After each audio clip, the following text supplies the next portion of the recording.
Caleb, welcome to the show. Thanks for having me on today. My pleasure. Do you have a favorite quote, something that inspires or motivates you that you can share with us? I do. I'll try not to butcher it, but it's a Dwayne Johnson quote. It's a little bit of the rock for you here today. Success isn't always about greatness; it's about consistency. Love it. Love it. Very relevant for founders. 100%. Yeah. I mean, I feel like for me, it's just showing up every day is half the battle, and the reality is like there's no such thing as an overnight success. Like I've been at this 5.5 years, and I feel like every day I'm still learning new lessons. Yeah. So tell us about Tild. What does the product do? Who's it for? And what's the main problem you're helping to solve? Yeah. So at Tild, we do what we call PayFac-as-a-Service, which if you're watching at home is on this obnoxious neon sign behind me. And, when we think about the concept of PayFac-as-a-Service, it's about turnkey white labeled payments infrastructure for vertical software platforms. And so what does that mean? So if you're the founder of a vertical software business serving, merchants in, let's say, the dental, vertical. So for those dentists, we provide all of the underlying infrastructure for them to be able to process payment transactions and ultimately for that software company to generate a revenue stream from all of those payments. And so we're typically replacing solutions like Stripe to allow those software companies to monetize their payments. Got it. Okay, so the use case is less about a SaaS company that, is selling a subscription and would say, okay, instead of Stripe, I'm using Tild. Presumably they could do that if they wanted to. The vast majority of our clients do that as well. And so for probably 90+%, of our clients, they're setting up themselves as a merchant for their SaaS account to save them money, on processing those SaaS subscriptions. But that's really like an ancillary benefit of their relationship with Tild. Our focus is really on helping them scale up the underlying customer base. So the small businesses leveraging their platform to drive more volume, through their clients. Got it. Okay, great. And give us a sense of the size of the business. Where are you in terms of revenue, number of customers, size of team? Yeah. So Tild, we've raised about 40 million of capital to date. We got about 40 people on the team as well, service around 100 vertical software businesses. And at this point, doing strong 7 figures, closing in on 8 figures from a revenue perspective. Great. The business was founded in 2019. So why don't we travel back in time to there? Like, what were you doing at the time and how did you come up with this idea for this business? Yeah. So at the time, I was really kind of between ventures. So I had started my first payments company when I was 19, going door to door, selling payments to small business owners. Probably not what everybody was doing at 19, but that was the path, that I started on. And between that first company and Tild, I was doing angel investing and consulting for vertical software platforms that were trying to get off of Stripe and start generating revenue on their payments. And so really the problem and the motivation for Tild came through personal experiences with vertical software businesses that were typically anywhere from like 100 million to over $1 billion of annual volume that just weren't generating any or not much, revenue on their payments. And so, I saw this opportunity and after a while convinced myself that I needed to go start another business, which became Tild. Got it. So just give us a 101 on the economics here in terms of why a business may not feel like it's getting value from using Stripe and what kind of opportunity that created, and then what was the kind of the model you introduced instead? So, if we take a vertical software business, let's say doing $10 million a month, in payment volume on Stripe, they're likely passing through that 2.9% and 30 cents from Stripe, onto their clients. The practical reality, though, is it typically only costs more like 2.2% to actually process those payments. And so for a lot of clients, they're leaving something like 80 basis points or 0.8% on the table. And so on every $10 million that you're processing, you're talking about $800,000, in revenue, that you're leaving on the table here. And so it's a very significant, amount of money, at the end of the day.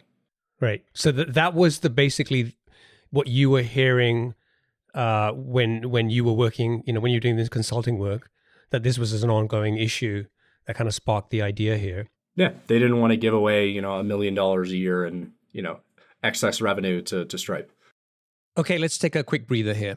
I've come to realize that some tools can really change the game when it comes to building a business. That's why I'm excited to tell you about Lead Feeder, a tool that helps you cut through the data and turn those website visitors into solid leads. Lead Feeder shows you which companies are checking out your site, tracks their behavior, and integrates all this with your CRM. The result? It's your secret weapon for engaging leads and helping your team turn website visitors into sales. Head over to leadfeeder.com/try for a free demo and get a free extended premium trial when you let them know that you're a listener of the SaaS podcast. That's leadfeeder.com/try. All right, let's get back to the show. So, how long were you doing that consulting work? How long were you hearing about this problem? And how long did it take for you to say, okay, I'm going to go and build a software business and solve this myself? Yeah, so that was from 2015 to 2019 that I was doing the consulting and investing. So that was about 4 years of hearing the same problem, over and over and over again. And then there was a period of probably about 10 months where I was solo founder, really exploring the early iterations, like, is this actually a viable business opportunity? And so for me, it started with this hypothesis where from all of the conversations that I had with customers, I felt like we needed to get down to a 1-week launch to really be able to scale up this business and solve this problem in a viable way, where all of the existing solutions were about a 6-month process. And so it took myself about 10 months to say, hey, what does that path look like? And how realistic is it to go from a 6-month process today to a 1-week process? And then convincing myself that I was the right person to go, solve that problem and take on, that journey. And this launch is like, you're not talking about launching your startup. It's about how long it takes a customer to get up and running with a new solution. Yeah, correct. And so the problem for a lot of these software businesses and why they were staying on Stripe as long as they were was the integration time and the implementation time to get up and running on a competing solution. And so I was, suggesting them, hey, we've got this great solution with, Card Connect or Pivotal Payments or PaySafe or whatever, the solution is. Their engineering team would go look at the developer docs and say, there's absolutely no way that we're going to go divert, the next couple of quarters of our roadmap to implementing this. And so they would end up, just staying on Stripe. And when I would go through, those customer interviews and say like, well, hey, what would actually make you, consider leaving Stripe? That time to market was the number one, most consistent piece of feedback that I got. And so that was the first, problem that we needed to validate that we would be able to solve. Was there any concern about trust, and not necessarily with you, but they may not like paying that much money to Stripe, but it's a known quantity, it's established, it's not going to disappear tomorrow. And when you're offering an alternative, a new solution, an unproven solution, I guess there's got to be a concern that, is this thing actually gonna stick around? Are you actually gonna grow this business? It was like, what kind of reaction were you getting from people in terms of just that specific issue? Honestly, it wasn't that big of a concern for me, which maybe is just irrational confidence, on my behalf. But I think if you think back to how I started my career in payments, I was a 19-year-old college student convincing small business owners to trust the lifeblood of their business, which is their credit card processing, to me. And so I think I learned pretty early on that small business owners really hated a lot of the incumbent, payment processors, and were very willing, to try, something different if it would solve, their challenges. And I think I saw the same kind of mindset and behavior, with these software companies where, not to say that they were quite desperate, because I don't know if it was quite to that level, but they were, borderline desperate, for an alternative, solution. And so if we could inspire the confidence that we could solve, the challenges that they were facing, that just wasn't really a major, concern for me. Right. Okay, great. So you've identified the opportunity, and you said you spent about 10 months having these conversations and trying to just validate that there was a business opportunity here and what kind of business you needed to build. Was that when we were talking earlier? You said you told me about this kind of concept to market fit, right? Getting to that. Is that basically what you were doing during those 10 months? Actually, no. Those first 10 months were really me convincing myself that it made sense to continue pouring my own, time and money into building this out before I started bringing on employees, before I started thinking about, raising outside funding. It was really me validating the idea, at all. That concept that we talked about, beforehand in terms of going from concept market fit to product market fit was probably about a year after that. So after we had raised outside capital and we launched the concept of Payfac-as-a-Service, we went out to market and we had this tremendous interest. And so, early on in the business, we were actually overwhelmed with interest from vertical software companies that were really wanting to get up and running on Tilt. And so as a founder, we're like, oh, great, all of our problems are over. We have all of these customers, that want to use, our solution. And what actually ended up happening was, a large percentage of those clients turned out to be, a waste of time and resources, for our business. And so we really had this struggle where we really needed to identify the right ICP or ideal customer, persona, where we said, hey, these are the types of customers that are finding success on the platform. We need to say no to every opportunity that doesn't look like this. And since, we made that change, the business has really hit an inflection point, in growth, and we're growing, close to 500%, year over year, at this point, and, feel like there's no stopping us now. Awesome. So, okay. So you went through the validation for 10 months, and then how did you go about building the product? Are you a technical guy? Did you have to rely on finding a developer or technical co-founder?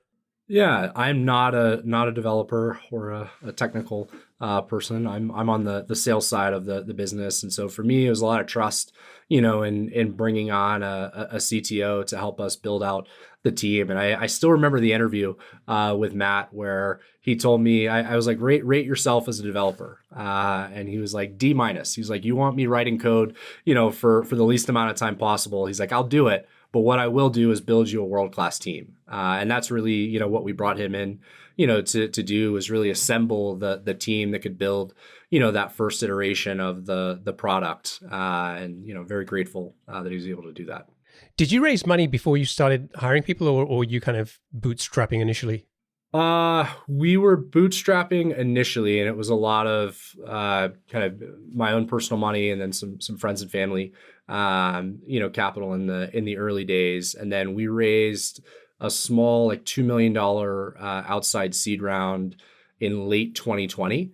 And then, from there, we've since raised, close to 40 million of outside capital, including two rounds actually back in 2021. In the early days of the business. Great. Okay, so you hire Matt. You're starting to build out this team. How long did it take to ship that first version of the product, and how good or not so good was it? Yeah, I think that process was probably 10 months or so, and it was terrible. I mean, like truly just terrible.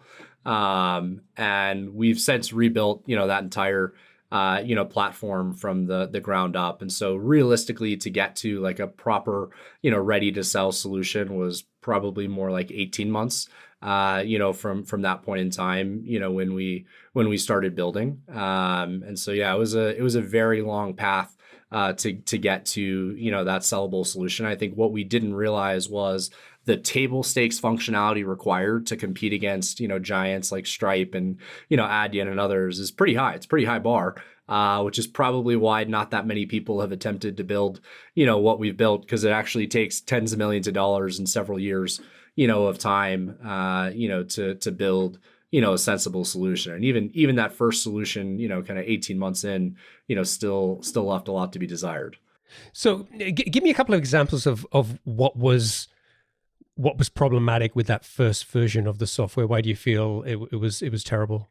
Yeah. So when you look at the first, cohort of customers coming onto the platform, about 80% of those customers did full API integration. So they didn't leverage any of the like pre-built UI tools that we had put together. And when we went out, and interviewed the first, clients, it was all about branding. They wanted their brand to be front and center with their merchants. They didn't want Tilled, on the onboarding experience or on the reporting experience. And so we rebuilt the platform with white label as a first class citizen. And so if you didn't want the Tilled brand, to be shown to your customers, you didn't have to. And so the flip flop there is we went from 80% building all their own tools to now 90% of our clients white label, our software and use our pre-built tools. And that was a major reason why we were able to go from a 6-month process when we onboarded the first batch of customers to now we're averaging a 9-day integration for software companies to come get integrated into Tilled. Was that the main pushback with that first version of the product? There's just, they just were like, the white label thing is like really important. It's kind of It was the white label and then the quality of the developer documentation. So if you're trying to compete against someone like Stripe, who's essentially the gold standard when it comes to developer tools and developer documentation, you've got to have a great experience, for those developers. And so the two things, that we focused on in that kind of year, after the initial launch was really revamping the developer tools, the developer experience. You got to have a dark mode, in your dev docs, as silly as it sounds, does make a difference. And then adding in the support for white label. And I think those two things were absolutely, critical for us, making that transition towards product market fit. Yeah. I remember building a product and using an API of a new API from a company who I won't name, but I thought they were a kind of a fairly large company. But the number of times like I would go in the documentation and just things just weren't there. And, I'd have to kind of ask, how do I do this? And they're like, oh yeah, we'll update the documentation. And the number of times like there would be bugs where things would stop working. And after like days of troubleshooting myself, I'd get in touch with them and they'd say, oh yeah, there's a problem with the API. We need to fix something. And I was like, am I the only guy who's using this? Like, that's not the feeling you want. Yeah. Yeah, for us, the way that we approached that was we always had scalability in the back of our mind. We knew that, as soon as we got, the product and the ICP right, like this thing was really going to start to scale. And so the two ways you could attack a problem like that is every time a problem comes up, okay, great, well, let's get people on it and, throwing people at the problem. For us, it was how do we, automate this and improve the documentation itself so we never get that question again. And so every single time we got any question from any developer on the platform, we would create a resource so that we wouldn't get, that question again. And so at this point, it's, we've had, hundreds of different, developers that have gone through, that experience, and they've asked those, bizarre edge case questions that are no longer bizarre, edge case questions. They're dealt with, pretty straightforward and standard, in the documentation. And that creates just a substantially better experience for that, next cohort of developers, going through that integration. Let's talk about how you acquired customers and getting to that first million in ARR specifically. Before we started recording, you told me a large part of the growth came from your personal LinkedIn profile, which was driving, inbound interest, leads, even investor interest, and a whole bunch of goodness happening. And given your background in the industry for many years, like the question I asked you was like, oh, so you must have been building this LinkedIn presence for like a few years before you founded Tilled. And you were like, no, I wasn't doing anything on LinkedIn. And this was like 2020. And I had like less than 500 followers at the time. And I was like, okay, that's probably closer to 90% of people listening to this. So like, I'm probably in that situation, right? So I was like, okay, great. Let's unpack this and let's just figure out like what did you start doing on LinkedIn that helped you generate, all of these kind of good things happening for the business in the inbound leads? Yeah. So a crazy stat that I learned about LinkedIn is that only 1% of the like active registered users on LinkedIn post on a regular basis.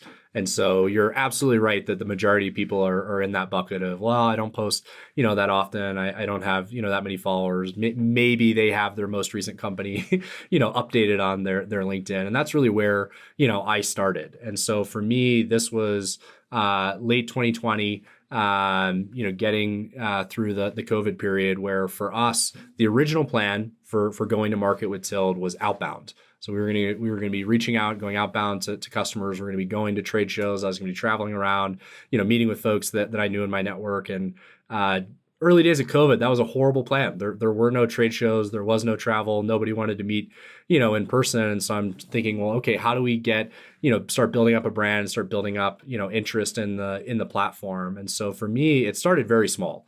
It started with me just commenting on other people's posts on LinkedIn and then resharing other people's content. And then the transition for me really starting to post was actually me bringing on a ghostwriter. So one of the things that I knew about myself was I'm not going to sit down and go write, a 1,000-word blog. That's not realistic, for me. But what I am happy to do is go hop on the phone for 20 or 30 minutes and share my expertise, with someone that can translate, all of my thoughts into a coherent story and put all of that on paper. And so hired a ghostwriter, and this was probably 7 or 8 months before we went live with the product. We started doing these weekly interviews. And so we built up this huge base of content so that when we were actually ready to launch the platform, I had more content than I needed for the first year in business. And so I started getting more comfortable, sharing those blogs and sharing the journey of building out the business. And the real point of inflection for me in the growth,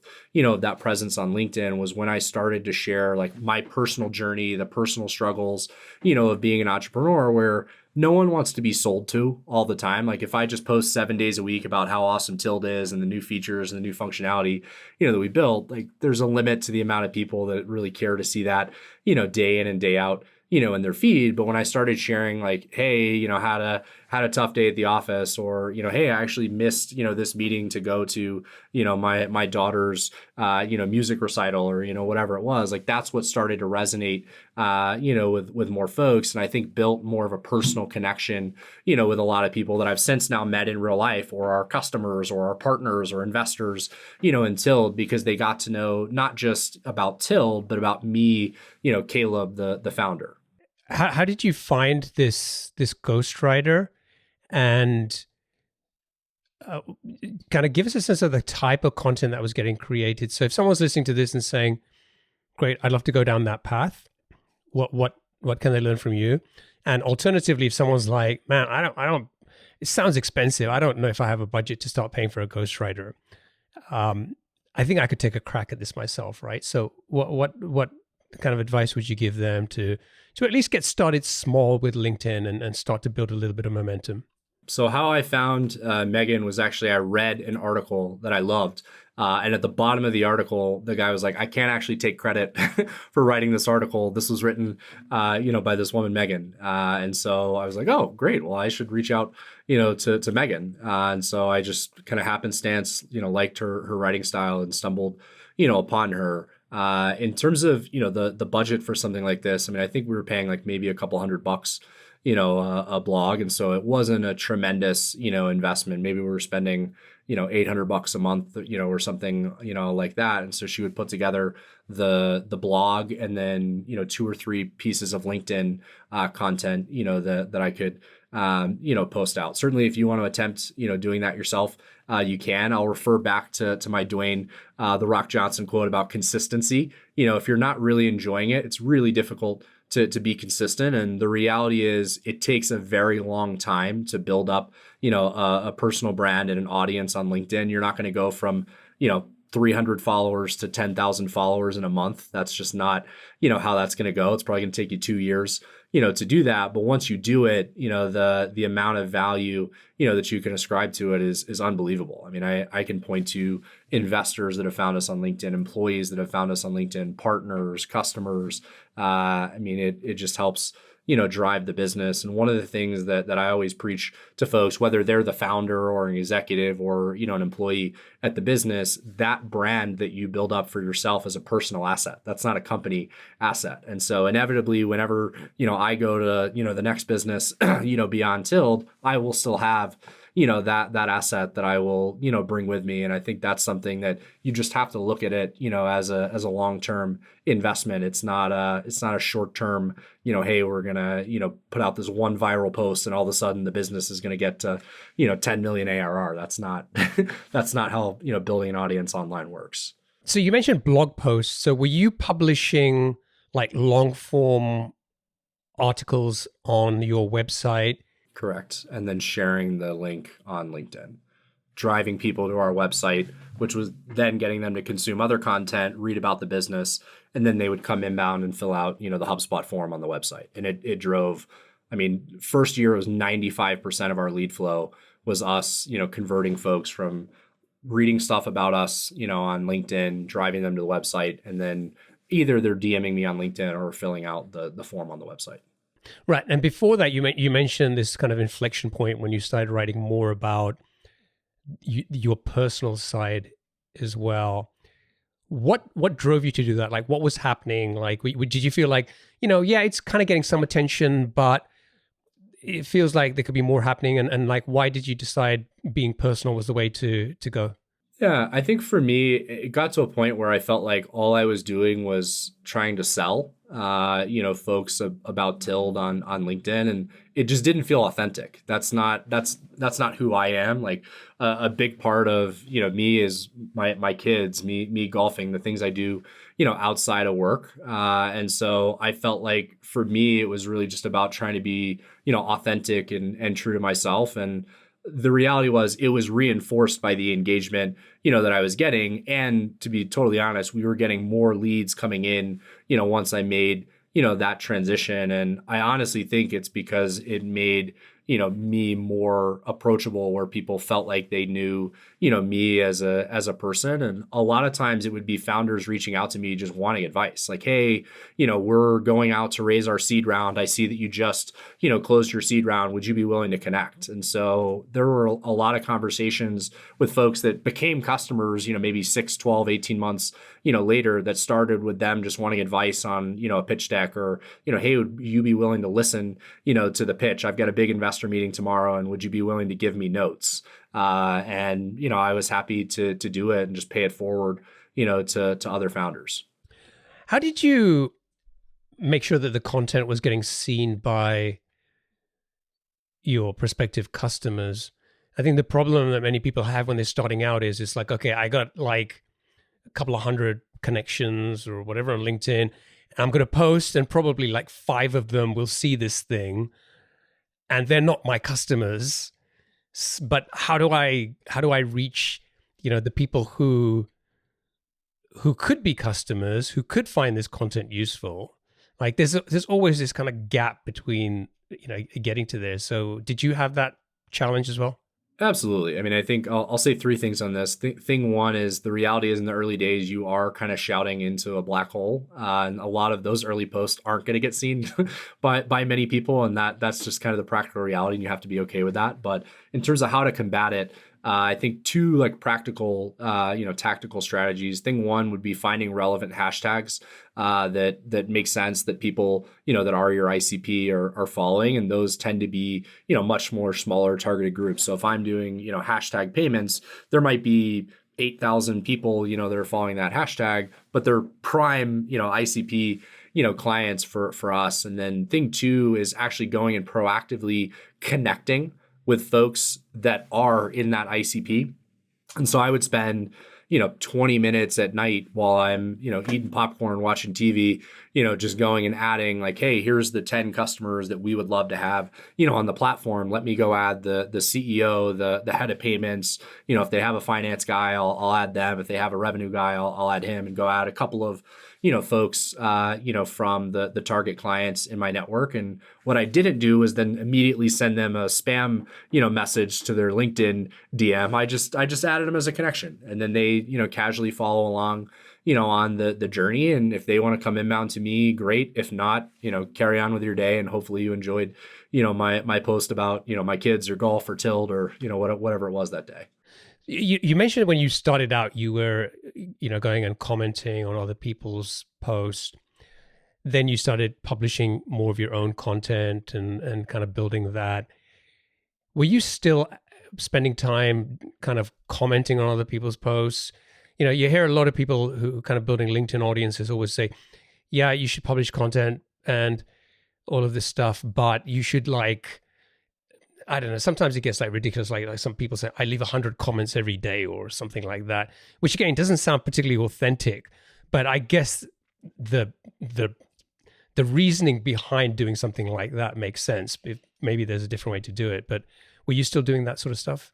Absolutely. And I still do today. So, I mean, driving that engagement is absolutely critical. And I think if you take, the mindset that you have to give before you can get, I think that's a really important, piece here where, hey, I'm going to go interact with the people's content that I like, that I appreciate their content or our ICPs and kind of give them, something there. And then the expectation is, hey, at some point they're more likely to engage and like or comment, or come, inbound, based on that. And so it's still, a key part of, the activities that I do even at this point today. Honestly, I probably spend more time either engaging with comments on my posts or other people's posts than I even do putting together the posts, themselves, at this point.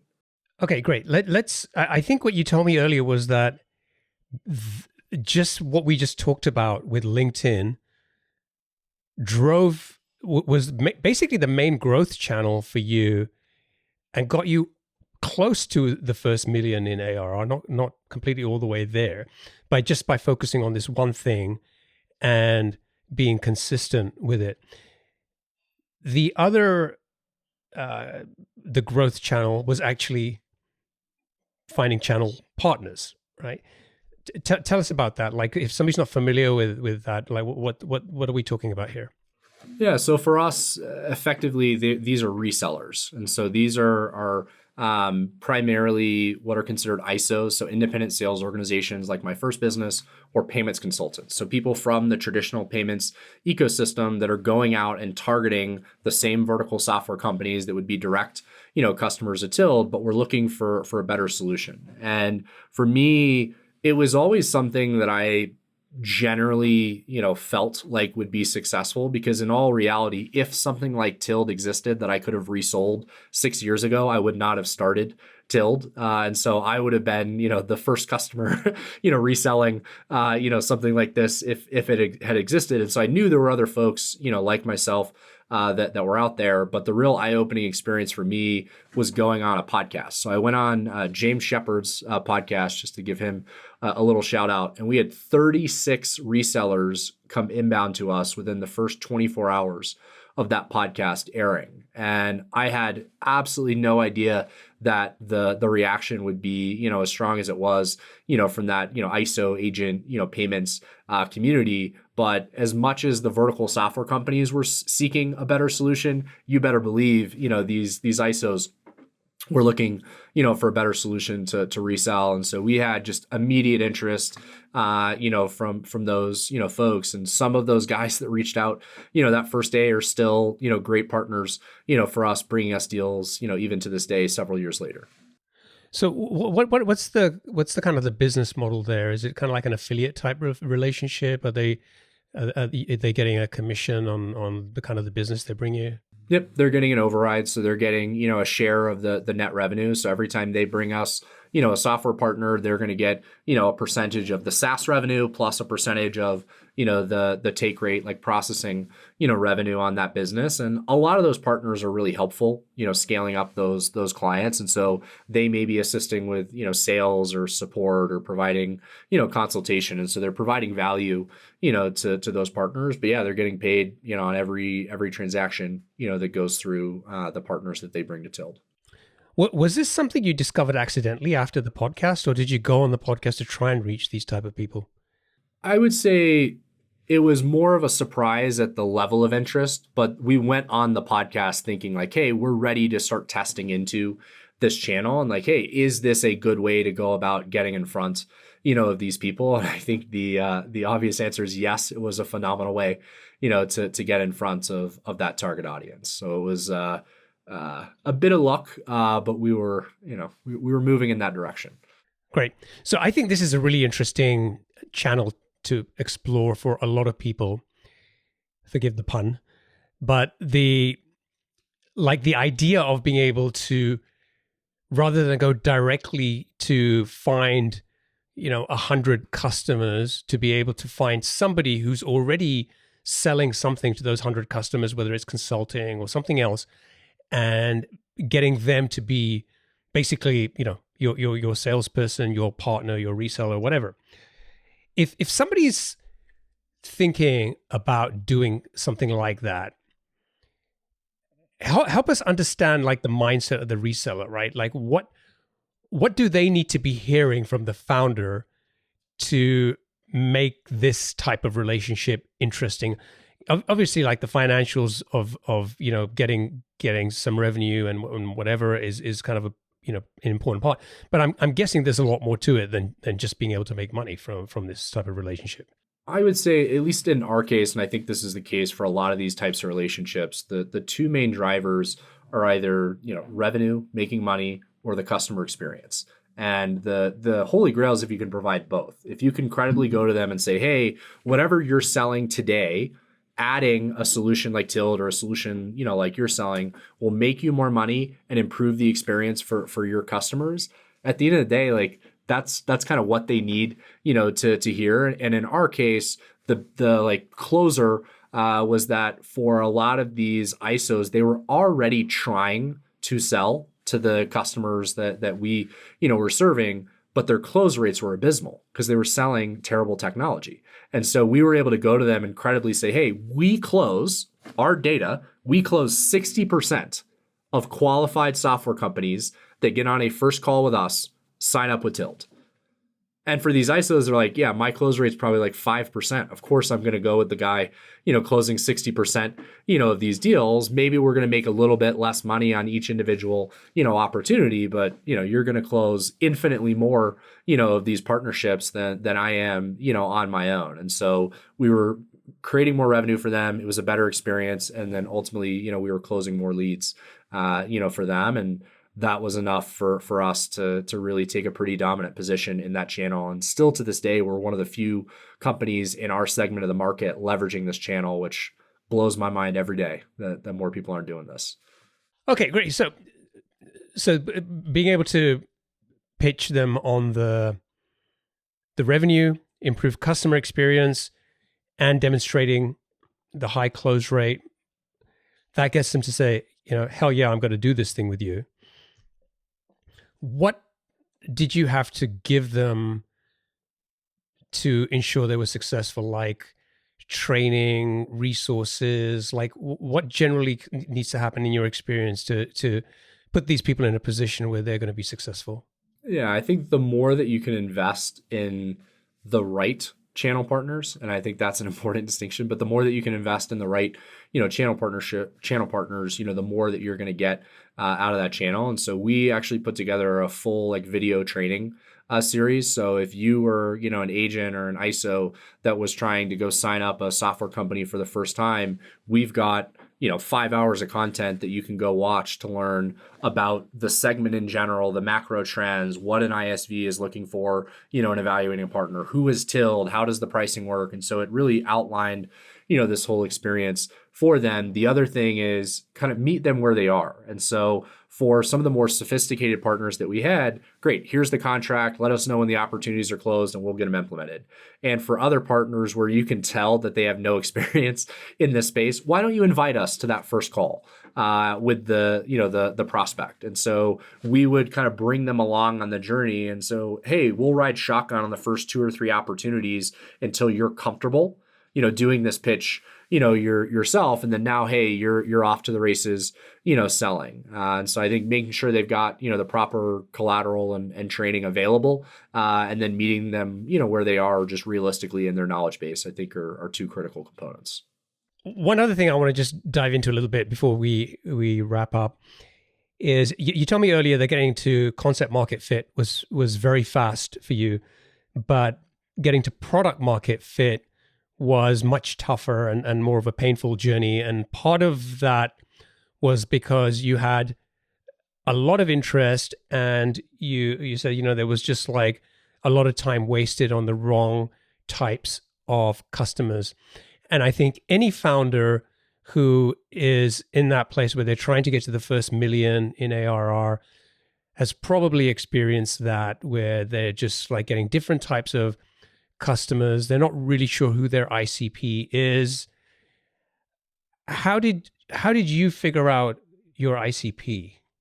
Yeah, I think for us, it started with being willing to admit that what we were doing wasn't working, which I think from the outside looking in was a difficult thing, to acknowledge, because we were growing, very rapidly. We were having a lot of success, raising capital. And so the business was scaling, but I think it was like almost in spite of ourselves. And so for us, it started with, having that realization, but I think it was really a data-driven decision. So let's go look at, these first 50 clients on the platform. Well, these, 15 or 20 are really having success, and the rest of these honestly aren't.